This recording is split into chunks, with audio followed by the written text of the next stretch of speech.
Hi, അസ്സലാമു അലൈക്കും, welcome back. നമുക്ക് നല്ലൊരു റെസിപ്പി കണ്ടാലോ? അതായത് ബ്രേക്ക്ഫാസ്റ്റായിട്ടും ഡിന്നറായിട്ടും ഒക്കെ ഈവനിങ് സ്നാക്കായിട്ടൊക്കെ കഴിക്കാൻ പറ്റുന്ന നല്ലൊരു റെസിപ്പി ആയിട്ടാണ് ഞാൻ വന്നിട്ടുള്ളത്. വളരെ എളുപ്പത്തിൽ വീട്ടിലുള്ള ഒന്നോ രണ്ടോ ചേരുവകൾ കൊണ്ട് തന്നെ തയ്യാറാക്കാൻ പറ്റുന്നതാണ്. അപ്പോൾ എങ്ങനെയാണെന്ന് നമുക്കൊന്ന് കണ്ടു നോക്കാം.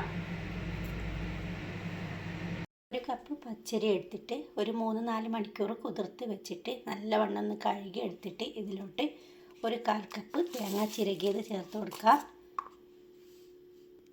ഇനി നമുക്കിതിലോട്ട് ഒരു കോഴിമുട്ട പൊട്ടിച്ചിട്ട് ഒഴിച്ച് കൊടുക്കാം.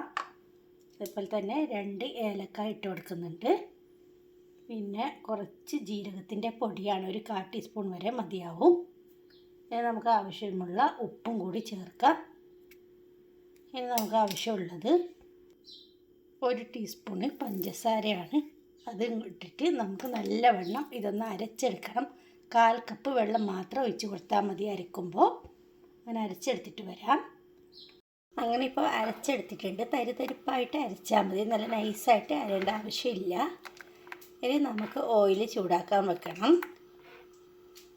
എന്നിട്ട് നമുക്ക് ഇതേപോലത്തെ ഒരു സ്റ്റീലിൻ്റെ മഗ്ഗിലോട്ട് ഇത് കൂട്ടി കൊടുക്കണം. ഒഴിക്കാനുള്ള എളുപ്പത്തിലാണ് ഇങ്ങനെ ചെയ്യുന്നുള്ളത്. ഞാനിവിടെ ഉണ്ടാക്കുന്നത് ഉണ്ണിയപ്പ ചട്ടിയിലാണ്. ഓയിൽ ഒഴിച്ച് കൊടുത്തിട്ടുണ്ട്. ഒരു 3/4 ഭാഗം മാത്രം വെളിച്ചെണ്ണ ഒഴിച്ച് കൊടുത്താൽ മതി. നല്ലവണ്ണം ചൂടാകുമ്പോഴത്തേക്കും നമുക്ക് ഇതിങ്ങനെ മഗ്ഗിന്ന് ഡയറക്റ്റ് ഒഴിക്കാൻ പറ്റുന്നതാണ് ഞാനിപ്പോൾ മഗ്ഗിയിലേക്ക് ഒഴിക്കാൻ പറഞ്ഞത്. അപ്പോൾ നമുക്ക് എല്ലാം ഇത് ഒഴിച്ചിട്ട് വരാം. ക്യാമറ ഭാഗത്ത് ഇപ്പോൾ ഞങ്ങൾക്ക് ഒഴിക്കുന്നത് തെറ്റിപ്പോയിട്ടുണ്ട്.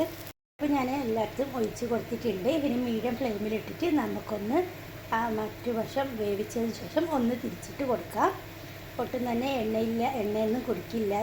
ഇത് രാവിലെ ബ്രേക്ക്ഫാസ്റ്റായിട്ടും കഴിക്കാം, അതേപോലെ തന്നെ ഈവനിങ്ങിലും കഴിക്കാൻ പറ്റുന്ന നല്ലൊരു റെസിപ്പിയാണ്.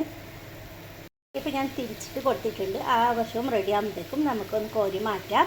അപ്പോൾ നിങ്ങൾ ആദ്യമായിട്ടാണ് എൻ്റെ ചാനലൊക്കെ കാണുന്നുണ്ടെങ്കിൽ റെസിപ്പിയൊക്കെ ഇഷ്ടമായി ഷെയർ ചെയ്യാനും സബ്സ്ക്രൈബ് ചെയ്യാനും ലൈക്ക് ചെയ്യാനൊന്നും മറക്കരുത്. ആദ്യത്തെ ബാച്ച് എടുത്തിട്ട് ഞാനിപ്പോൾ ടിഷ്യൂ പേപ്പറിൽ ഇട്ട് കൊടുത്തിട്ടുണ്ട്. എന്തെങ്കിലും കുറച്ച് ഓയിൽ ഉണ്ടെങ്കിൽ അതിൽ പോയി കിട്ടിക്കോട്ടെ എന്ന് വിചാരിച്ചിട്ടാണ് ഇങ്ങനെ ഇട്ടിട്ടുള്ളത്. അടുത്ത ബാച്ചും ഇതേപോലെ ഇപ്പോൾ ഞാൻ ഒഴിച്ച് കൊടുത്തിട്ടുണ്ട്. പിന്നെ ഇത് നമുക്കൊരു വർഷം റെഡി ആകുമ്പോഴത്തേക്കും നമുക്ക് തിരിച്ചിട്ട് കൊടുത്തിട്ട് എളുപ്പത്തിൽ ഉണ്ടാക്കാൻ പറ്റുന്ന നല്ലൊരു അടിപൊളി റെസിപ്പിയാണ്. എല്ലാവരും തീർച്ചയായിട്ടും ഇതൊന്ന് ട്രൈ ചെയ്ത് നോക്കണം. ഞാനിപ്പോൾ എല്ലാം റെഡിയാക്കി എടുത്തിട്ടുണ്ട്. പുറമെ ക്രിസ്പിയും അകത്ത് നല്ല സോഫ്റ്റ് ആയിട്ടുള്ള നല്ലൊരു റെസിപ്പിയാണ്. അപ്പോൾ എല്ലാവരും തീർച്ചയായും ഇത് ട്രൈ ചെയ്ത് നോക്കണം. ഇഷ്ടമായാലും ഒരു ലൈക്ക് ചെയ്യാനും അതേപോലെ ഷെയർ ചെയ്യാനും ഒന്നും മറക്കരുത്. വീണ്ടും ഇതേപോലത്തുള്ള ഈസി റെസിപ്പികൾക്കായിട്ട് ചാനലൊന്ന് ഫോളോ ചെയ്യാനും മറക്കരുത്.